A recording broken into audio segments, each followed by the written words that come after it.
Ya estamos empezando.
Bueno, buenas tardes a todos, sean todos ustedes bienvenidos a nuestra nueva emisión del programa Generando Valor, dialogando con el Colegio de Contadores Públicos de Michoacán. Gracias por acompañarnos, los saluda su servidor y amigo Armando Urrieta Sosa. Y en esta misión de hoy pues, tenemos como invitado a nuestro gran amigo y asociado a Héctor Arteaga Canchola, quien nos va a hablar del tema cómo atender las revisiones electrónicas. Héctor, antes que nada, darte las gracias por aceptar la invitación a estar aquí hoy. No, Armando, al contrario. Bueno, doctor Armando, pero para fines prácticos, si me permite decirte Armando, Héctor, y con vamos gusto. llevando la plática. Adelante, Héctor. No, gracias por la invitación, para mí es un gran gusto. Muchas gracias por aceptarla, Héctor. Sobre todo que fue muy rápida la invitación. Bueno, si me permites, Héctor, voy a leer ahorita, antes de empezar con el tema, una breve semblanza de lo que es la trayectoria de nuestro invitado del día de hoy. La voy a leer aquí, tengo el documento a la mano, dice, pues aquí el contador Héctor Arteaga Canchola es contador público, además es licenciado en Administración de Empresas, licenciado en Derecho y maestría en Fiscal por la Universidad Michoacana de San Nicolás de Hidalgo. Cuenta con diplomado en Auditoría, Impuestos y Finanzas por el Colegio de Contadores Públicos de Michoacán. Hoy en día presta servicios de forma independiente en auditoría, en contabilidad, en asesoría y defensa fiscal. Si estoy en algo mal, Héctor, me corriges. No, ¿cómo crees? Es socio de la firma Intelegis Morelia, SC, Grupo Consultor Fiscal y Patrimonial, y además es catedrático en posgrado de la Facultad de Contaduría y Ciencias Administrativas de la Universidad Michoacana de San Nicolás de Hidalgo. Y es también además socio del Colegio de Contadores Públicos de Michoacán, federada al Instituto Mexicano de Contadores Públicos de AC. Es integrante de la Comisión de Previsión Social, de Previsión y Seguridad Social del Colegio de Contadores Públicos de Michoacán, consejero hoy en día del Colegio de Contadores Públicos de Michoacán, y también es síndico del Colegio de Contadores Públicos de Michoacán y síndico del Instituto Mexicano de Evaluación de Michoacán ante las autoridades fiscales. ¿Sí es correcto, Héctor? Correcto.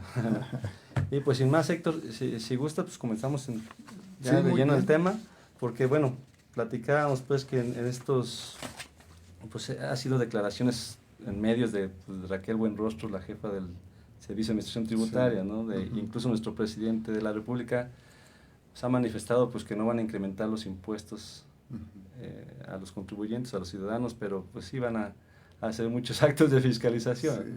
Entonces, de aquí viene la primera pregunta, Héctor, ya entrando en tema. O sea, ¿qué acciones crees que vaya a tomar el SAT para incrementar esa recaudación tan necesaria? Sí. Con ese presupuesto que están presentando, ¿no?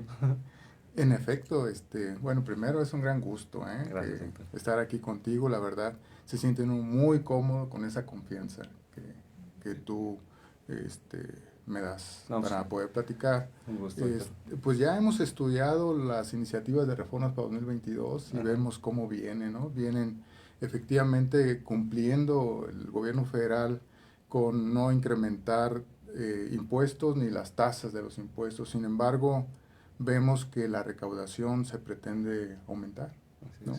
La recaudación se pretende aumentar en un 12.6%, no es algo menor. En la ley de ingresos se establece que la recaudación para 2022 va a ser un poquito arriba de 7 billones de pesos, ¿no? De tal suerte que ese 12.6% que se pretende incrementar en comparación con 2021, pues llegamos casi a los 800,000 millones de pesos. No es cualquier cosa. No es cualquier cosa. Entonces nos ponemos a reflexionar, vemos las reformas y nos preguntamos, pues, ¿por dónde viene la autoridad, ¿no? Uh-huh. En tratándose de impuestos, también lo que se pretende aumentar en recaudación es el 11.6%, ¿no?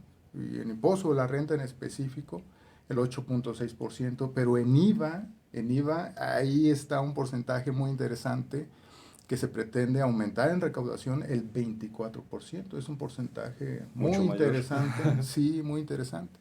Y luego, pues no hay nuevos impuestos, no hay incremento de tasas, uh-huh, pero sí se va a incrementar la recaudación y nos ponemos a analizar por qué, ¿no? Y por dónde viene. Y vemos que es muy probable que la autoridad, en esas facultades de gestión, uh-huh, en esas facultades de gestión que tiene la autoridad, entiéndase los exhortos, ¿no? Las invitaciones que está haciendo también, entiéndase también la cancelación del certificado de sello digital, son facultades de gestión. Las restricciones también que luego, yo no sé en qué momento se le autorizó al SAT el que pudiera restringir o cancelar un certificado de sello digital, siendo que es muy importante para un negocio el que tenga actividades, pero el cancelarle o restringirle un certificado de sello digital lo para en como, seco. Así es como bajar la cortina, ¿no? Y es una facultad de gestión que creo que por ahí va.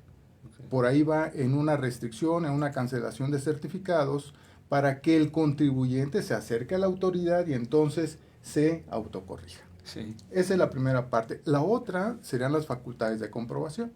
Y vemos que cada vez más ese artículo 42 famoso del código, donde están las facultades de comprobación de la autoridad, vemos ahí una fracción 9, que son las revisiones electrónicas, ¿no? Okay. Entonces, ahí creo que es donde está la forma de que la autoridad va a recaudar más. Bueno, no pasa desapercibido el que te tengan que comentar que ese mismo artículo se incrementan para 2022 2 fracciones más. Teníamos 11, se incrementa la 12 y la 13. Pues es el incremento de las facultades de comprobación para recaudar más. La autoridad tiene un marranito ahí. Son 5 años anteriores, ¿no? Nada más. Nada más 5 años anteriores y tiene mucha información de todos los contribuyentes. Entonces basta con que empiece a trabajar en las revisiones electrónicas y entonces nos vamos a dar cuenta que en una combinación de las facultades de gestión, sobre todo en los certificados de sello digital, uh-huh, y en las facultades de comprobación, y en específico las revisiones electrónicas, creo que ahí puede ser esas 2 herramientas para el SAT para que recaude lo que pretenden recaudar, okay, o en gran medida, ¿no? Pues sí, viene con todo, dicen. Sí, sí. Y le está dando más armas a la autoridad para hacerlo, como bien comentas. Sí, así es, Armando. Bueno, entonces, la pregunta a lo mejor puede sonar un poco repetitiva, pero entonces, ¿por qué crees que es importante esto de las revisiones electrónicas? Sí, es importante, Armando.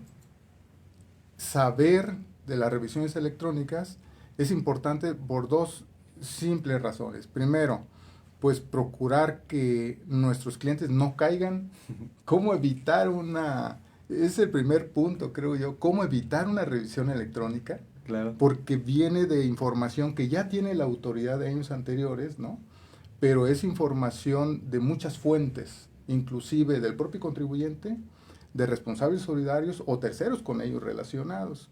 Entonces, primero, no caer en esos supuestos para evitar una revisión electrónica. Y después, es importante esta plática porque si tenemos ya una revisión electrónica, ¿qué hacer ante esa revisión electrónica? Ok, entonces vamos a ir tocando punto a punto eso que has platicado, ¿no? Porque sí es bueno que los que nos están viendo pues sepan esto, de que no nada más es de lo que empiezan a hacer a partir de hoy, sino ya hay que ir viendo hacia atrás, como bien dijiste, son 5 años. 5 años. Sí. Entonces podemos ir buscando nuestros pecaditos por ahí. Sí. Sí, el SAT tiene un buen ahorro ahí y creo que ya va a empezar a sacar Sacar de el ese cochinito. ahorro. Sí. Bueno, pues pregunta, ¿qué es una revisión electrónica? Para que sepan los que nos están viendo. Sí, una revisión electrónica es una facultad de comprobación que tiene el SAT. Okay. Está en el artículo 42, fracción 9 del código, y su procedimiento está en el 53B del mismo Código Fiscal de la Federación. Esa es una revisión electrónica, es en específico, es una facultad que tiene de comprobación el SAT y que lo puede ejercer en cualquier momento, 5 años atrás. Okay. ¿Y qué beneficios tiene el SAT de aplicarla? Porque, pues digo, tiene, bueno, hoy dijimos son 9 fracciones, bueno, 11 fracciones y va a Sí, tener 2 más, pero dos entonces, más. ¿cuáles son los beneficios de que aplique esta facultad de la revisión electrónica Sí, sobre las otras? sí, fíjate que ese mismo artículo 42, su fracción segunda, establece un procedimiento de comprobación que es la revisión de gabinete Uh-huh. o Así de es. escritorio, ¿no? Y la fracción tercera es la visita domiciliaria. A que todos le tienen miedo, ¿no? Sí, Bueno, todas ya. porque bueno, la autoridad se puede introducir al domicilio del contribuyente y ahí revisar durante 12 meses, ¿no? Así es. Y la revisión de gabinete parte de un requerimiento y la documentación y la información hay que llevársela a las oficinas del propio SAT, ¿no? ¿De acuerdo? Son diferentes. Esos dos facultades que tiene la autoridad de comprobación, su lapso son 12 meses. Lo más que puede durar una revisión de estas dos son 12 meses. La revisión electrónica nada más son 6 meses. Okay. Es decir, uno de los beneficios para el SAT en aplicar la revisión electrónica es el tiempo que tiene. O sea, en lugar de 12 meses, tiene 6 meses para iniciar y concluir. Es decir, es más eficaz, más efectivo la recaudación. En el menor tiempo puede recaudar más. Okay. Luego, otro beneficio es el costo. El costo. Okay. Como para la autoridad. Para la autoridad. Son beneficios para la autoridad básicamente porque no invierte. Uh-huh. No invierte porque todo es tecnológico. Entonces, es información que ya tiene la autoridad en su poder. Y esa la trabaja, ¿no? Uh-huh. Esa le saca provecho para llegar a una resolución provisional y decirle tentativamente a un contribuyente cuánto debe. Okay. No interactúa el contribuyente y el SAT. El SAT de mutuo propio empieza a revisar sin que el contribuyente se entere. No hay costo realmente, ¿no? O sea, hoy en día ya podemos estarlos revisando ahorita, planeando nuestra revisión y nosotros ni en cuenta, ¿no? Correcto. Sí. Okay. Otro beneficio que trae la revisión electrónica es que puede abarcar a mayor universo de contribuyentes. Okay. Es decir, imagínate una visita domiciliaria que dura 12 meses, donde van 5 auditores, ¿no? Así es. Se incrementa el costo, dura mucho tiempo, y puedes hacer al año a lo mejor 4. Pues aquí se incrementa el universo de contribuyentes que puede revisar la autoridad. Y con un solo clic. Correcto. Y la otra es que van en específico. Como ya se analizó toda la información, Okay. ya saben dónde le duele al contribuyente. O sea, puedes revisar rubros específicos. O sea, no perder el tiempo en revisar a ver qué encuentro. No, ya saben, porque ya lo encontraron. No, pues, Ajá. ya no es la revisión exhaustiva que hicieron anteriormente, ¿no? Sí, correcto. Entonces, bueno, la percepción de riesgo de los contribuyentes lo detectan muy rápido, Uh-huh. la autoridad. Al momento de analizar toda la información, Uh-huh. se incrementa la percepción de riesgo de los contribuyentes. Y eso les da a la autoridad, pues... un campo de acción importante, ¿no? Para recaudar. Uh-huh. Ahorita que te platiques, estamos diciendo, a lo mejor están tomando la revisión ahorita, ya revisando nuestras cosas sin darnos cuenta. Sí. Sí, aquí, lo que estamos aquí platicando muy tranquilos.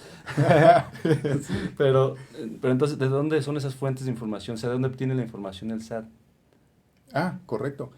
El SAT tiene ya mucha información de nosotros. Imaginemos, vamos a seguir la ruta de un contribuyente que se inscribe en Hacienda, ¿no? Uh-huh. Un contribuyente quiere poner un negocio, no es contribuyente, lo asesoramos, va al SAT a tramitar su registro federal de contribuyentes. Uh-huh. Desde ahí empieza todo, güey.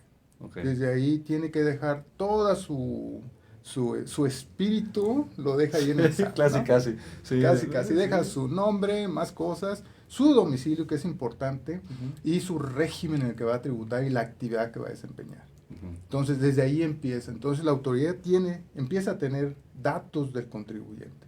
Imagínate, ya se dio de alta, le dieron su firma electrónica, una contraseña, y en esa firma electrónica también deja información, ¿correcto? Acude al banco, abre una cuenta en el banco y empieza a trabajar y deposita en efectivo.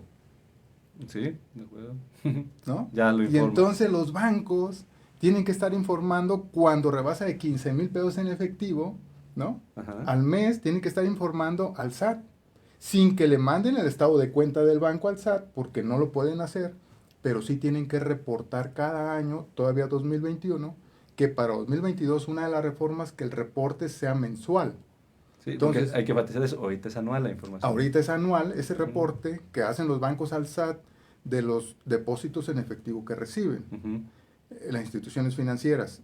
A partir del año entrante ya va a ser mensual, de tal suerte que se acortan los tiempos también de que nos puedan revisar, ¿no? Así es. Entonces, abre la cuenta, empieza a hacer depósitos en efectivo, el SAT ya tiene más información. Ya tiene, si estás manejando efectivo, cuánto estás manejando que rebasa de 15,000 pesos mensuales. Tache ahí. Correcto. En tu historial. Sí. Y luego haces una operación y ya elaboras un CFDI, ¿no? Sí. Donde te lo autoriza el propio SAT o un proveedor autorizado de certificación, y entonces la autoridad fiscal ya sabe que estás vendiendo o que estás prestando un servicio, ¿no? Sí. O que vas a cobrar rentas, por hablarte de algo, y entonces ya empieza a tener más información. Imaginemos que lo primero que tengas es un CFDI de una compra, ¿no? De una compra, y después realiza una venta, pues también te está controlando los inventarios automáticamente. Entonces empieza a tener cada vez más información con los CFDIs, que se estima que es el documento que más información le proporciona al SAT. Información que le sirve para trabajarla, claro. Conjugarla con otras informaciones que le dan también inclusive otras autoridades, ¿no? Y entonces llega un mes, presentas tu declaración definitiva de IVA y resulta que tienes complementos de los CFDIs que tienen que amarrar con el flujo del recurso para que pagues el IVA, ¿no? Entonces ya tiene también un pago definitivo de IVA y después un pago provisional de impuesto a la renta, ¿no? En donde sale de un CFDI de ingresos. También. Y entonces después tienes una contabilidad electrónica que la amarras con tu estado de cuenta del banco, que sin que la autoridad fiscal tenga el estado de cuenta, pues contabilizas todos los intereses ganados y todo lo que va en ese estado de cuenta, ¿no? Sí, inclusive si recibiste un préstamo. Y entonces la autoridad empieza a tener también una contabilidad electrónica, y entonces los demás contribuyentes empiezan a informar de ti, ¿no? Que están haciendo operaciones contigo. Y entonces esa información pues empieza a comparar con la que tú estás manifestando, con la que manifiestan clientes proveedores, ¿no? Bancos, instituciones financieras. Bancos, los notarios, ¿no? Agentes aduanales. Registro civil. Registro también, civil. Lo que compraste. Sí, inclusive las sentencias de los tribunales que tienen que ver con la recaudación. Es decir, cuando alguien tiene un ingreso porque ganó un juicio por arrendamiento, por decir algo, ¿no? Se le tiene que hacer llegar la sentencia al SAT. Así es. Para que verifique, ¿no?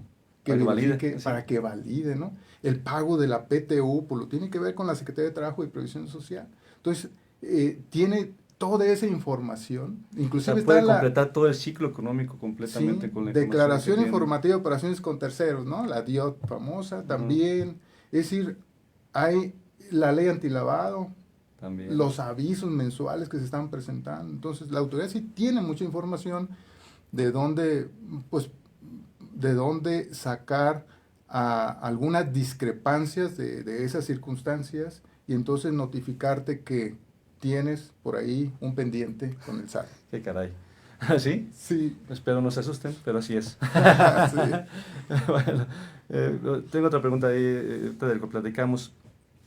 Hablamos de todos los contribuyentes, la gente que no sabemos que nos están revisando, pero entonces, ¿qué tiene que cuidar el contribuyente para evitar que le llegue una revisión electrónica? Pues, primer punto, tiene que acercarse a un asociado del Colegio de Contadores Públicos de Michoacán. En primer lugar. En primer lugar, Así eso es. sí. No, tiene que acercarse el contribuyente con un buen asesor, ¿no? Un buen... Perdón, dicen, están los dichos de que ya no van a ocupar un contador los gobernados, ¿no? Pues Sí, no. se me hace incongruente eso, porque Sí. con toda esta carga administrativa que se está generando, que estás platicando, es necesario el contador para Es todo. un Pero bueno. engaño cuando vemos que nuestros funcionarios del SAT, ¿no? Ujú. Manifiestan públicamente que los contribuyentes no van a requerir ya de un contador público. Es realmente un engaño, ¿no? Así es. Viene un nuevo régimen fiscal para 2022 para personas físicas en donde es voluntario, ¿no? No es obligatorio, pero al final ahí está un nuevo régimen en donde hay una facilidad para pagar impuesto de la renta, pero no así para cumplir con los demás compromisos, ¿no? Así Es es. decir, para el cálculo y pago de IVA, para las Yes. contribuciones de seguridad social. Ujú. O sea, sí va a requerir el contribuyente necesariamente de un contador. Sí, es un hecho. O sea, como que Sí. no se están enfocando en un solo impuesto, pero bueno, ese es otro tema, ¿verdad? Sí. Lo tocaremos ese punto. Pero bueno, te comentaba, o sea, ¿cómo Sí. puede evitar eso el contribuyente que le caiga la revisión fiscal? Acercarse a un colegiado de aquí Sí. de nuestro colegio, ¿no? Sí, y yo creo que ese es el primer punto. O sea, ¿qué hacer para no caer en ese supuesto, ¿no? De que te llegue una revisión electrónica? Y lo comentábamos ahorita que estamos platicando. Debe uno ser especialista en los FDIs. Sí. Esa fuente de información debe ser precisa, exacta, congruente con todo lo que haga el contribuyente. Ujú. Congruente, ¿no?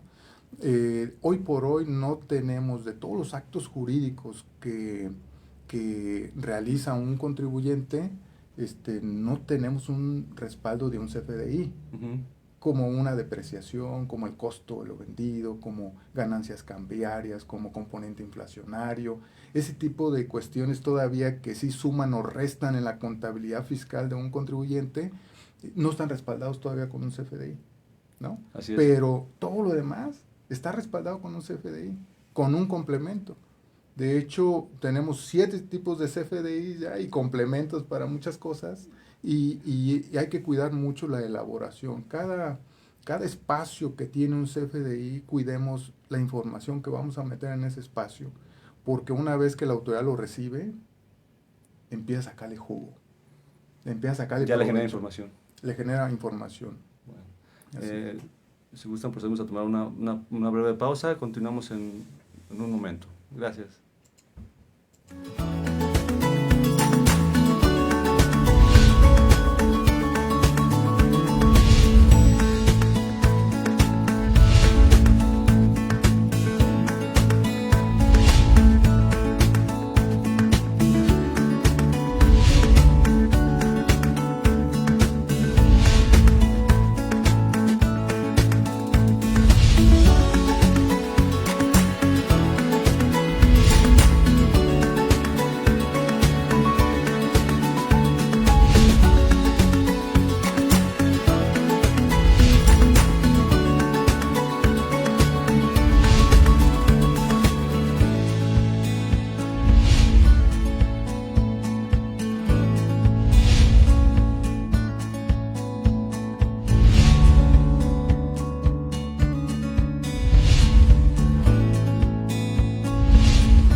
Está nuestro invitado Héctor Arteaga Canchola.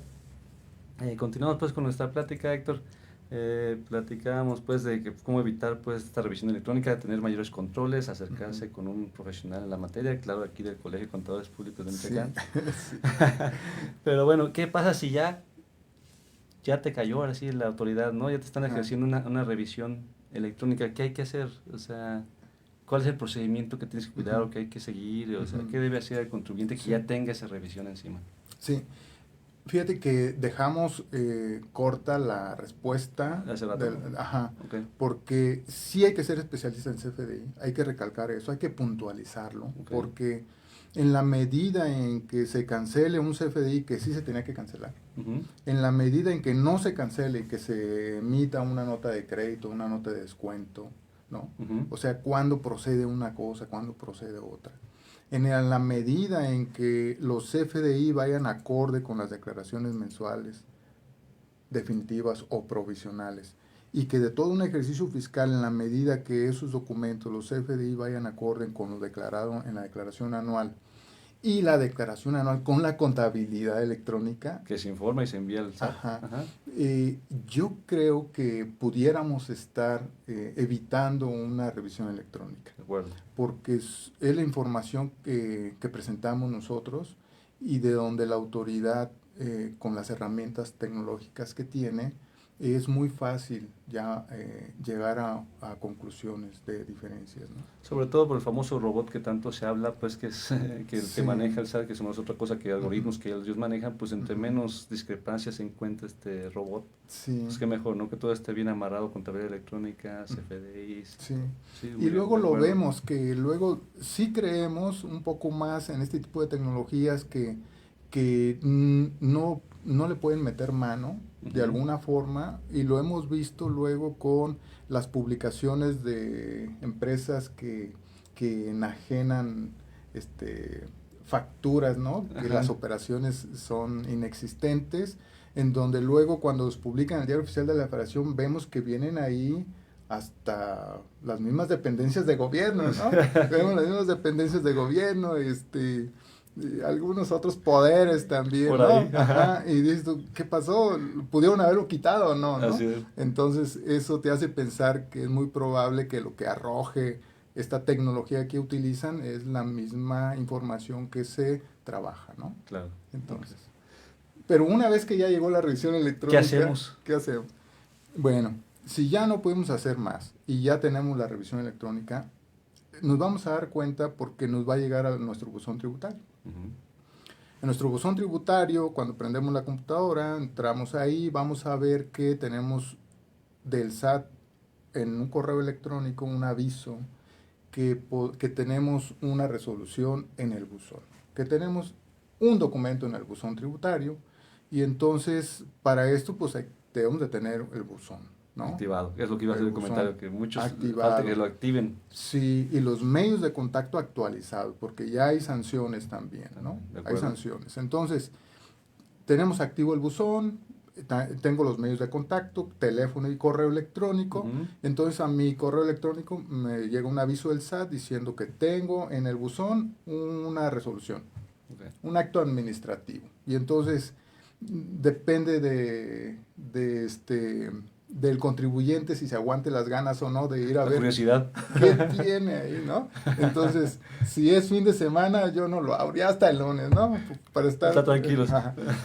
O bien lo abro para saber de una vez de qué se trata. De Entonces, me llega a través de buzón. Y lo que yo voy a recibir en el buzón Ujú. es una resolución provisional. Ok. También con un oficio de una preliquidación. Entonces, de lo que estamos hablando es que la autoridad se puso a trabajar sin que yo estuviera enterado, se puso a trabajar con mi información, ¿no? O sea, ya te llega tu cuenta. Sí, ya llega la cuenta y dice, mira, está esta cuenta. Ah, pero tienes varias alternativas para atenderlo. Ok, de ahí te va a informar que es una revisión electrónica, te va a dar el fundamento y van a venir los hechos que encontró, ¿no? Los Ujú. hechos y las inconsistencias en tu actuar fiscal de tu negocio va a venir en esa resolución provisional. Te va a decir, encontré esto, una serie de anomalías o inconsistencias, ¿no? Ajá. Incongruencias, y entonces vamos a tener 15 días para poderlo atender. Pero 15 días ¿para qué? Para pagar. Si el contribuyente ya le hizo frente a lo que dice esa resolución provisional, Ujú. pues anexa el pago y se lo manda. Y la autoridad ya emite una resolución definitiva diciendo que ya acabó el asunto. Ok. Ok, ese sería el primero. Segundo supuesto, recibo la resolución provisional, tengo 15 días para atenderla, me autocorrijo porque reviso, porque la autoridad es complicado luego poder Ujú. echar para abajo esa presunción de la autoridad porque ya viene de números duros, Ok. De la información que platicamos. de la información que platicamos. Ya viene el resultado de ahí, es complicado contrarrestar esa aseveración de la autoridad. Pero vemos que lo que dice la autoridad tiene razón, se me pasó por lo que sea. Entonces, presento complementarias, de lo que Ujú. tenga que presentar complementarias, pago, actualización, recargos, y le mando a la autoridad que ya me autocorregí. Ok. Y la autoridad emite una resolución definitiva. Diciendo estás bien. Y ya si te no estoy de corregiste. acuerdo, Ujú. si no estoy de acuerdo, la autoridad no tiene razón, no estoy de acuerdo, yo reviso mi situación fiscal y entonces yo tengo 15 días para desvirtuar esos hechos o esas inconsistencias que la autoridad asevera que yo cometí, ¿no? Okay. Entonces tengo 15 días, yo redacto mi información, anexo mi documentación prueba y entonces se la mando a la autoridad. Tengo 15 días para eso. La autoridad, a partir de que se venzan los 15 días, tiene 40 días para resolver. Uh-huh. Son bien importantes los plazos porque prescriben algunas facultades sancionadoras de la autoridad. Okay. Caducan. Esas facultades sancionadoras de la autoridad caducan. Entonces, la autoridad, una vez que se venzan los primeros 15 días, tiene 40 días ya para resolver. Okay. Pero el tramo de revisión va a durar 6 meses. Es decir, todos esos plazos que estoy comentando van dentro de los 6 meses. Si recibimos la revisión electrónica, yo me espero los 15 días, el último día contesto a esas inconsistencias y la autoridad tiene 10 días para revisarme y si le hace falta documentación e información adicional, me puede requerir otra vez. Un segundo requerimiento. Un segundo requerimiento. Okay. Y entonces me notifica un segundo requerimiento de esos 10 días siguientes y yo tengo 10 días para contestarle. Okay. Concluyendo los 10 días, la autoridad tiene 40 días para resolver. Siempre concluyendo ese procedimiento de que te mando y requiéreme, luego te mando más, ajá, documentación e información, concluyendo ese mini procedimiento, la autoridad tiene 40 días para resolver. Es importante ese plazo. Dentro de los 6 meses. Dentro de los 6 meses. Okay. No se puede exceder de los 6 meses, ¿no? Pero adicionalmente la autoridad no solo me puede requerir a mí. Uh-huh. Una vez que yo conteste dentro de esos 15 días, le puede requerir a un tercero. Y le puede decir, oye, fíjate que el contribuyente, ¿qué operaciones tienes okay. tú con él? Y le da 10 días también. Y entonces el contribuyente, el tercero, ¿no? Uh-huh. En esa compulsa que está haciendo la autoridad, tiene 10 días para contestarle. Y la autoridad me va a dar a conocer a mí lo que le dijo el tercero. Okay. Y yo voy a tener 10 días para desvirtuar lo que diga el tercero. Una vez concluyendo ese mini proceso, la autoridad tiene 40 días para terminar y emitir una resolución definitiva, si es que debo pagar o no. Así es. ¿No? Okay. Ese, en pocas palabras, es el procedimiento.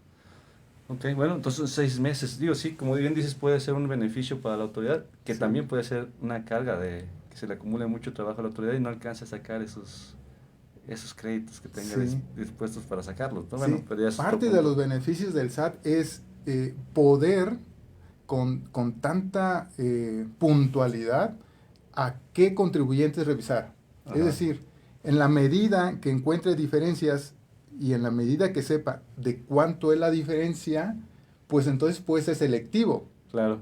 ¿No? Entiendo. Puede ser selectivo. Así entonces, digo, tiene una herramienta muy poderosa que es la tecnología y la información.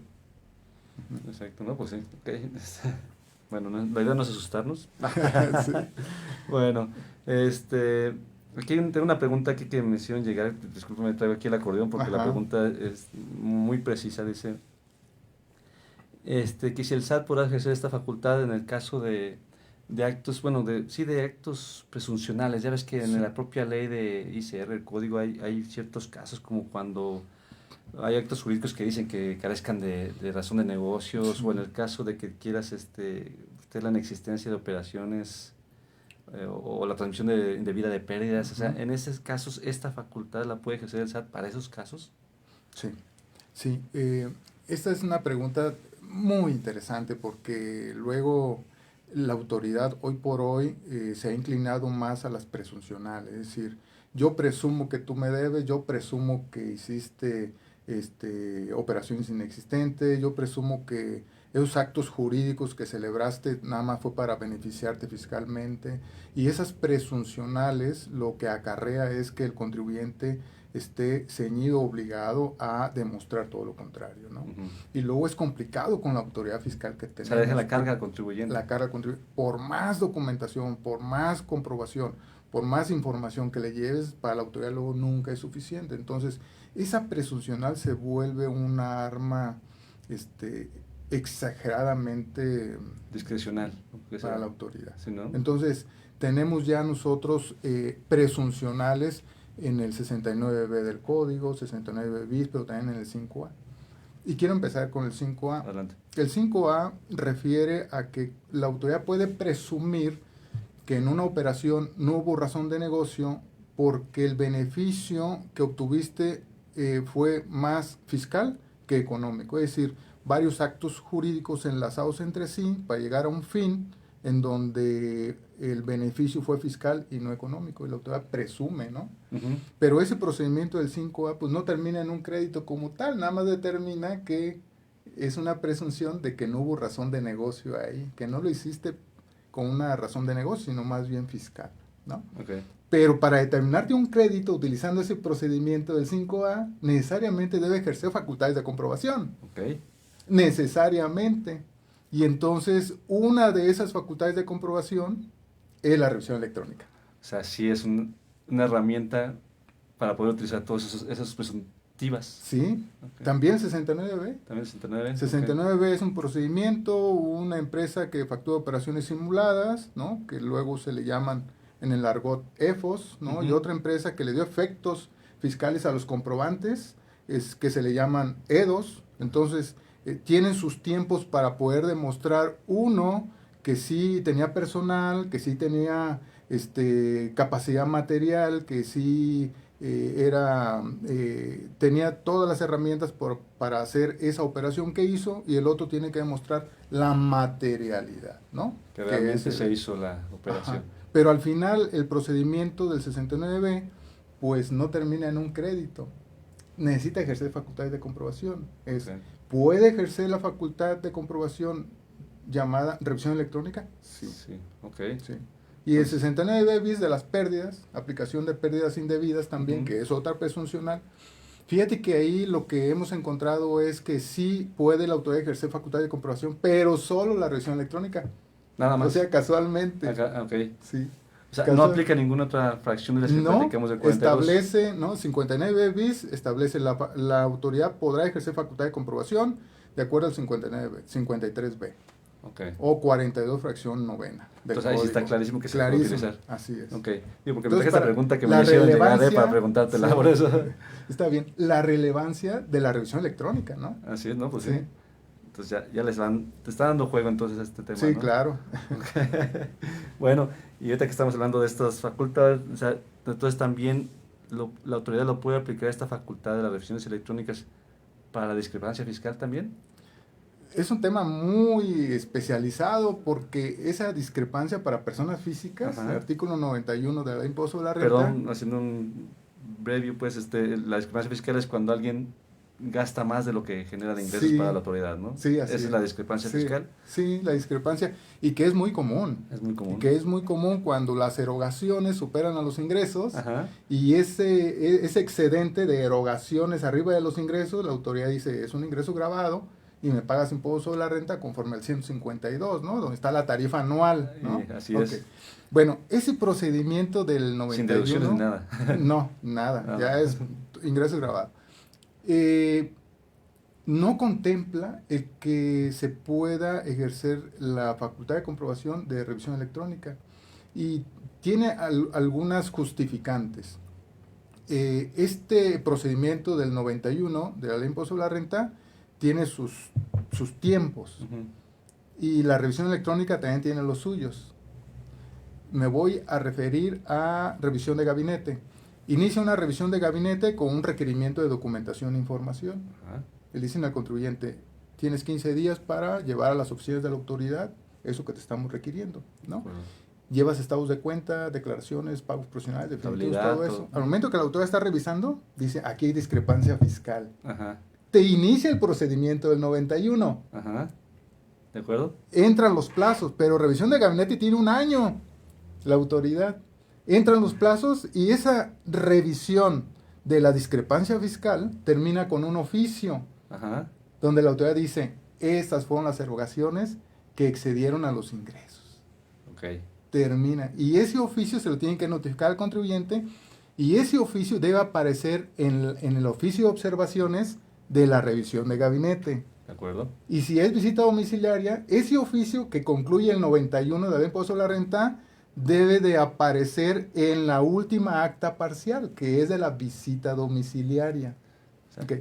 En revisiones electrónicas no existe esa posibilidad, porque viene del estudio de información y documentación donde no hay estados de cuenta del banco. Ajá.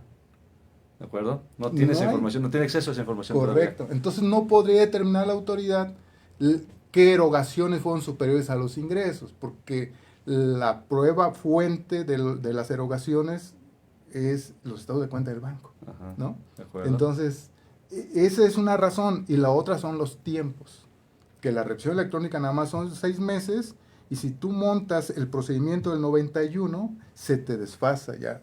Se excede los 6 meses. Se excedería de los 6 meses. Entonces, cuando la autoridad quiera concluir la revisión electrónica notificándote una resolución definitiva, estaría fuera de plazo. Ok.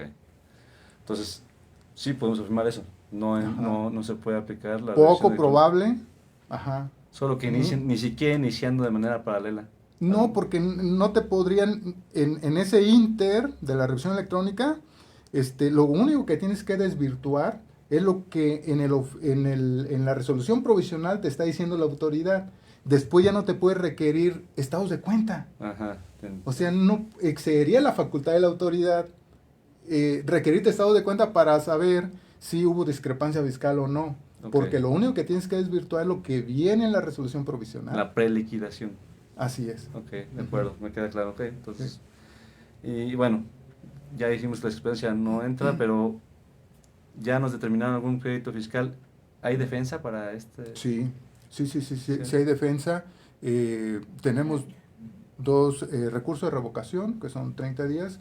Una vez que yo recibí también a través del buzón tributario una resolución definitiva y que traiga un crédito, 30 días para recurso de revocación, que es optativo, Ujú. o 30 días para juicio contencioso administrativo. Recomendación importante. Ok. Si en el procedimiento de revisión electrónica no aporté algunas pruebas, Ujú. no irme directamente a demanda de nulidad, Ah, ok. sino agotar recurso de revocación. ¿Por qué? Porque es otra instancia donde yo puedo aportar pruebas que después, si no me es favorable el recurso de revocación, me voy a un juicio contencioso administrativo. Pero ya ¿no? están presentadas. Y por el principio de litis abierta, sí me las deben de considerar. Ok. Si no las aporté en el procedimiento de revisión electrónica, no las aporté y me voy a demanda de nulidad y quiero Presentar que le den pruebas. valor, el magistrado me la va a desechar. Ok. Entonces, recomendación, si me hicieron falta aportar pruebas por tiempos, ir a recurso de revocación, Ok. ¿no? En primera instancia. Para darle oportunidad de presentar esas pruebas. Ok, Correcto. de acuerdo. ¿Y PRODECON? Es alternativa ¿Sí es importante. alternativa? Sí, la Podemos PRODECON acudir a- sí ha trabajado muy bien. La PRODECON, la verdad, que en sus tiempos, en sus formas, parece que tiene un ejército. No es así de lo que trabaja. Trabaja muy bien Está la trabajando muy PRODECON, bien, eso sí es muy un bien hecho. la PRODECON. Ujú. En este tipo de revisiones electrónicas hay 20 días. Una vez que se recibe a través del buzón tributario la resolución provisional, Ajá. con la preliquidación, el contribuyente tiene 20 días para solicitar acuerdos conclusivos Ujú. en la PRODECON, y ya la PRODECON se encarga de llamar a la autoridad fiscal para tratar de llegar a un acuerdo, ¿no? Conclusivo. Acuerdo conclusivo, pero que sepamos que hay 20 días. 20 días, el acuerdo conclusivo tiene un proceso de tiempos. Ujú. Durante lo que dure el acuerdo conclusivo, se suspenden los plazos de los 6 meses de la revisión electrónica. De acuerdo. Una vez que se concluye el acuerdo, para bien o para mal, se reanuda el cómputo del plazo De la revisión electrónica. de la revisión electrónica. Ok, Así. de acuerdo. Preguntaba yo, los 20 días, ¿cuándo empieza, cuándo hay que considerar esos 20 días? ¿A partir de cuándo? Del acuerdo con, bueno, para Ajá. poder acudir a PRODECON son Ujú. 20 días, ¿no? ¿A partir de cuándo? A partir del día siguiente de que surte efecto la notificación. Ah, ok. O sea, son 20 días que tiene el contribuyente. Ahora con lo electrónico, Ujú. se puede hacer de manera electrónica también con la PRODECON. Ah, ¿también? Ah, ok. También se puede hacer, se recomienda que sea presencial, ¿no? De manera presencial no es que te traten mejor, sino que tienes la oportunidad de explicar más detalles, ¿no? Ok. Entonces, y ellos escuchan al contribuyente, Ujú. de tal suerte que pueden tener más información que pueda ayudar para para llevar a buen fin un acuerdo conclusivo, pero son 20 días. Y aquí hay una incongruencia porque el contribuyente tiene 15 días Ujú. para aportar pruebas, ¿no? Información para desvirtuar los hechos o las inconsistencias la resolución provisional, y tenemos 20 días para el acuerdo conclusivo. Es decir, una vez que yo aporte pruebas, inclusive tengo 5 días después para adherirme a un acuerdo conclusivo, Ok. ¿no? Entonces, yo podía pensar que podía ser antes, ¿no? Pero lastimosamente 20 días, porque pudieran ser hasta antes de que concluya el procedimiento, ¿no? Ok. Sí, O sea, por ahí va mi pregunta, porque... Porque en revisión de gabinete es hasta antes de que te notifiquen el oficio de observaciones. Así es. Y en visitas hasta antes de la última acta parcial. Y acá no hay esas Y figuras. acá no es hasta antes de la resolución definitiva, no. Nada más te dan 20 días, ¿no? Entonces, pues te digo, hay que tener cuidado. Sirve mucho adherirte a un acuerdo conclusivo si no puedes rescatar pruebas que son vitales para demostrar las inconsistencias. Ok.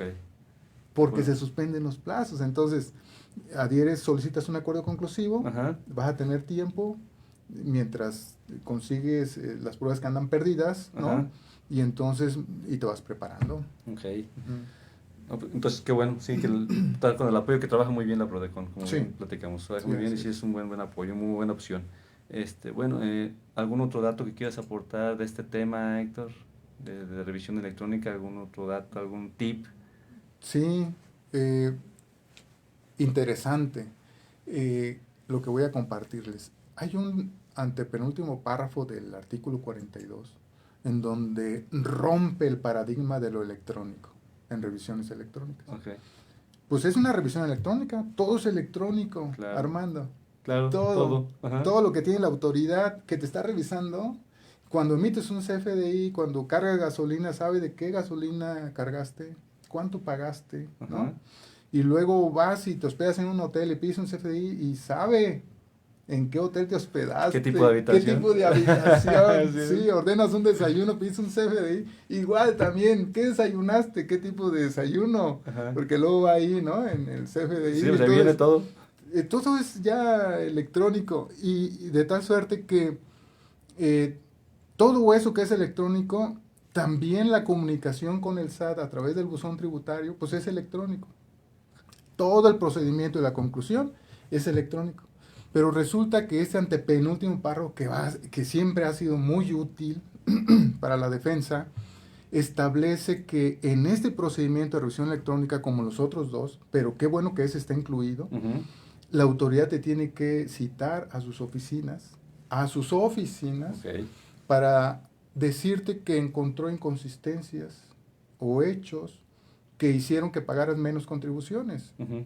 Y tiene que levantar un acta donde todo lo que te está informando. Y lo tiene que hacer 10 días hábiles antes de que te notifique la resolución definitiva. Ok. Y te tiene que informar por si tú te quieres autocorregir, porque inclusive hay algunos beneficios en la Ok. autocorrección. O también que tienes el derecho de ir a la Prodecon. Ajá, Mira, platicamos hace rato. la Ley Federal de los Derechos del Contribuyente, que es ya desde 2005, contempla beneficios. En el artículo 2 contempla beneficios. Hay una fracción 11 y una fracción 13 en donde el contribuyente tiene derecho a ser oído de todo lo que el resultado de la revisión antes que le determine un crédito Ok, sí, o antes de que le notifique una resolución definitiva. claro. Es un derecho, como dices tú. Y le tienen que decir los derechos que tiene de ir a la Prodecon. Ujú. También. Ok. Sí, puedes ir a la Prodecon porque es la que te está defendiendo, ¿no? Ajá. O te puedes autocorregir porque tienes beneficios y decirte qué beneficios. Entonces tienes que ir, pero si la autoridad omite eso, Ok. puede ser que el crédito fiscal sea ilegal, Ok, de acuerdo. ¿sí? Es un derecho del contribuyente. Ok, y ahí ejerceríamos nuestros medios de defensa que platicamos. Sí, correcto. Por eso, cuando tengan una revisión de gabinete, visita domiciliaria o esta que es el tema que nos trae aquí de revisión electrónica, la autoridad los tiene que citar y vayan. Esa es la recomendación. Vayan. Vayan. Porque es importante que vayan, que levanten un acta, porque esos hechos que están en esa acta no deben variar en un momento dado con la resolución definitiva y a veces que no coincide. Ok. Entonces es importante eso. Excelente, Sí. ¿no? Excelente, Héctor. Bueno, creo que los ¿Más tiempos cositas? creo que los tiempos ya se nos están viendo Bueno. encima. Sí, ¿verdad? Se pierde la secuencial, le quería decir para los auditores. También se pierde la secuencial. pierde la secuencial Ok, en revisión no. electrónica. Discúlpame, Héctor, pero es que No te ya estaba preocupes. analizando. Bueno, pues, esto pues, es un tema interesantísimo. Sí. Héctor. Muchísimas gracias por todo, Héctor. De entrada, pues queremos agradecer aquí a Héctor, al contador Héctor Arteaga Canchola, discúlpame, Héctor, pues por tu tiempo y por esta plática que está pues muy interesante, se nos vinieron los tiempos encima. Sí, sí. Pero bueno, gracias Muchas gracias a por ti tu también. tiempo, Muchas por la gracias. aportación que nos estás haciendo a nosotros y a todos los que nos están viendo, y pues es un tema por demás importante y de mucho provecho, ¿no, Héctor? Muchísimas gracias. Ojalá Y- que sea de utilidad. Sí, seguramente. Y pues invitarlos a que no se olviden de seguirnos en nuestras redes sociales de aquí del Colegio de Contadores Públicos de Michoacán, y agradecemos también al periódico Provincia porque pues nos dan la oportunidad de estar aquí con ustedes. Y sin más, pues reciban un fuerte abrazo aquí a la distancia y nos vemos pronto en la siguiente emisión de nuestro programa Generando Valor, diálogo con el Colegio de Contadores Públicos de Michoacán. Muy buena tarde para todos. Buenas tardes.